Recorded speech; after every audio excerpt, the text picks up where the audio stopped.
Hi అండి, welcome to Swathi సుగ్గుస్ recipes. ఈరోజు నేను పాలకూర మసాలా ఫ్రైని మీతో షేర్ చేసుకోబోతున్నాను. ఎవరైనా గెస్ట్లు వచ్చారనుకోండి, స్పెషల్గా సైడ్ డిష్గా ఈ పాలకూర రెసిపీని మీరు పెట్టొచ్చు. టేస్ట్ కూడా చాలా బాగుంటుంది. ముందుగా దీనికోసమని మసాలాని ప్రిపేర్ చేసుకోవాలి. ఒక పెద్ద ఉల్లిపాయని మిక్సీ జార్లో పెద్ద ముక్కలుగా కట్ చేసుకొని వేసుకోవాలి. 10 వరకు వెల్లుల్లి రెప్పలను వేసుకోవాలి. పుట్టుతోటే వేసానండి. 1 టేబుల్ స్పూన్ వరకు కారం, లేదంటే మీరు తినే కారానికి తగ్గట్టు రుచికి సరిపడా సాల్ట్, పసుపు కాస్త వేసుకొని ఈ విధంగా కచ్చా పచ్చగా గ్రైండ్ చేసుకోవాలి. అక్కడక్కడ చిన్న చిన్న ముక్కలుగా ఉన్నా బాగుంటుంది. అలానే 4 కట్టల వరకు నేను పాలకూరని ముందుగానే కడిగి కట్ చేసి పక్కన పెట్టుకున్నాను అనమాట. స్టవ్ పైన ప్యాన్ పెట్టి 3 టేబుల్ స్పూన్ వరకు ఆయిల్ యాడ్ చేసుకోవాలి. ఇందులో పోపు కోసమని నేను ఆవాలు, జీలకర్ర మాత్రమే వేసానండి.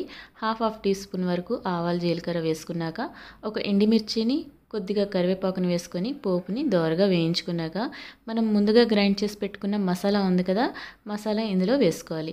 గ్రైండ్ చేసిన మసాలా అంతా కూడా పోపులో యాడ్ చేసుకొని మంటని మీడియం ఫ్లేమ్లో ఉంచి ఈ మసాలా అంతా కూడా పచ్చివాసన పోయినంత వరకు ఫ్రై చేసుకోవాలి.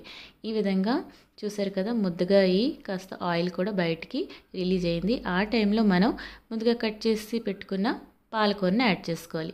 మసాలాలో పాలకూర అంతా కలిసేటట్టు బాగా కలుపుకోవాలండి. ఈ విధంగా కలుపుకున్నాక మూత పెట్టి 5 నిమిషాల పాటు మగ్గించుకున్నారంటే పాలకూర నుంచి వచ్చే వాటరే ఈ కర్రీకి ఉడకడానికి చక్కగా సరిపోతుందన్నమాట. మధ్య మధ్యలో తీస్తూ కలుపుకోవాలి. 2-3 నిమిషాల తర్వాత మూత తీసాక చూసారు కదా, ముద్దగా అయిపోయింది. ఆకుకూర అంతా కూడా బాగా మగ్గిపోయింది. ఇప్పుడు మూత తీసేసి మంట చిన్నగా పెట్టి 2-3 నిమిషాల పాటు ఫ్రై చేసుకుంటే పాలకూర వేపుడు అంది చక్కగా రెడీ అయిపోతుందండి. ఈ మసాలా యాడ్ చేసి మీరు కానీ ఈ పాలకూర వేపుడు చేసుకున్నారంటే క్వాంటిటీ కూడా కాస్త ఎక్కువగా ఉంటుంది. అన్నంలో కలుపుకొని తినడానికి కూడా చాలా బాగుంటుంది. మీరు కావాలంటే పుల్కాతో కూడా సర్వ్ చేసుకోవచ్చు. ఇలాంటి స్పెషల్ పాలకూర మసాలా ఫ్రైని ఎవరైనా గెస్ట్లు వచ్చేటప్పుడు సైడ్ డిష్గా కూడా సర్వ్ చేయొచ్చు. మెయిన్గా అన్నంలో కలుపుకొని తిన్నారు అంటే అన్నం అంతా దీన్నే కలుపుకొని తినేస్తారండి. కాస్త నెయ్యి వేసుకుంటే ఇంకా బాగుంటుంది. మన ఛానల్లో ఉన్న రెసిపీస్ డిస్క్రిప్షన్లో పెడతాను. డిస్క్రిప్షన్ చెక్ చేయడం మాత్రం మర్చిపోకండి. మన రెసిపీస్ నచ్చినట్టయితే మన ఛానల్ని సబ్స్క్రైబ్ చేసుకోండి. చూసిన వారు లైక్ చేయడం మర్చిపోకండి. Thank you for watching. Bye.